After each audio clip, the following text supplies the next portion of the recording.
Megan McKenna tells a great story. Once upon a time there was an old man who lived on the outskirts of a town. He had lived there so long that no one knew who he was or where he had come from. Some said that once he'd been a very powerful king, but that was long ago. Others said, no, he was once very wealthy and generous, but not with much now. Others said, no, he was wise and influential, and some even said he was holy. But the children just thought he was a stupid old man, and they made his life miserable. They threw stones at his windows, left dead cats on his doorstep, ripped up the garden, and shouted at him at every chance they got. Then one day, an older boy came up with an idea to prove once and for all that their parents were wrong, that he wasn't wealthy, or once a king, or wise, or holy, that he was just a stupid old man. He knew how to catch a bird in a snare, and he told the other children he would catch a bird, and together they'd go to the old man's house and knock on the door. When the man answered, he would ask him, "Old man, do you know what I have hidden behind my back?" Now, he said he might guess that it's a bird, but it's the second question that will get him. I'll ask him if the bird is dead or alive. If he says dead, then I'll just let the bird go free. If he answers that the bird is alive, then I'll just crush the bird to death in my hands. Either way, he's just a stupid old man. Well, the kids thought that this was a great idea. The older boy caught the bird, and off they went to the old man's house, and they rudely knocked on the door. The old man came to the door, looked around at all the children, and knew that they were up to something. The boy spoke quickly. "Old man, do you know what I have hidden behind my back?"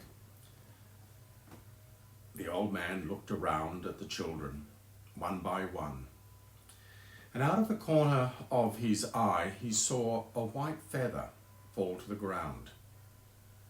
He answered, "Yes, I do. It's a bird, a white bird." The children's eyes grew large. He could have guessed it was a bird, but how did he know it was white? Maybe their parents were right about him after all. But the leader was not to be deterred, and quickly asked the second question. "Well, that was a good guess," he said, "but is the bird dead or alive?" Again, the old man looked around at each child, sadly. And finally, his eyes came to rest on the older boy. He answered, "That all depends on you. The answer is in your hands." Well, the kingdom of God is given to us as a pure gift. Yet there is a real sense in which it is in our hands. We can give it life, or we can crush it. And our response is linked to the way that we look underneath the experiences in our life, trying to perceive what their invitation might be. When we're able to look at the experiences of our life in this way, then each moment can become what we might call a kingdom moment in our life. They're not moments, however, that are given to us on a platter. We have to come to a decision about how we are to respond to the experiences of our life. The kingdom of God has been sown in our life. It's there, present in our life somewhere. It only has to be discovered. But the kingdom of God is dependent, in a certain sense, on our search for it. No search, no find. But how do we know what we're looking for? What is the shape of this thing called the kingdom of God? The kingdom of God is subtle, but it is real. It is the impulse to life beyond death, for God is life. It is the desire for love beyond isolation and bitterness, for God is love. It is the openness to the future, beyond the paralysis of fear, which keeps us enclosed in the given. For God is the infinite horizon.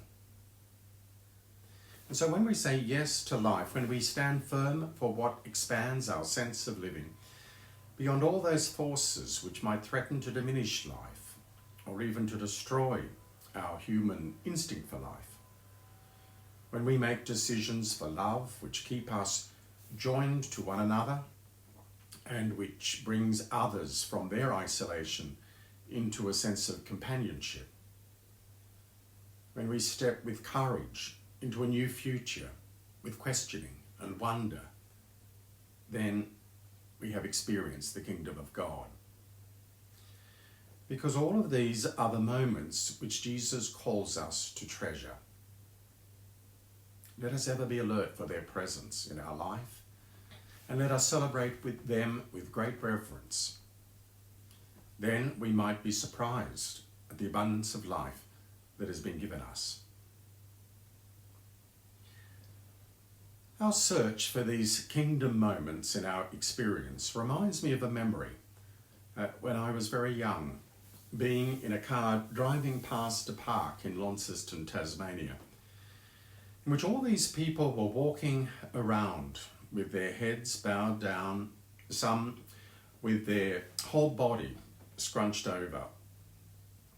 All of them were obviously intent on something in the grass. Well, confident that all this was not simply a Tasmanian idiosyncrasy, and perplexed, I asked what this could mean. Apparently, the local radio station, as part of an advertising stunt, had thrown the key of a new car into the park, and the finder was to be the keeper. People were looking very carefully, and you can imagine not 1 square inch of that park was left unattended. Imagine for a moment how you would have proceeded had you been in that park. Imagine yourself searching for that key, bending down, hand grazing the grass, your eyes constantly scanning, your attention always focused on the possibility of discovery. Perhaps we can well imagine the euphoria of being the one who actually found the key. Well, can we be this attentive to our own life?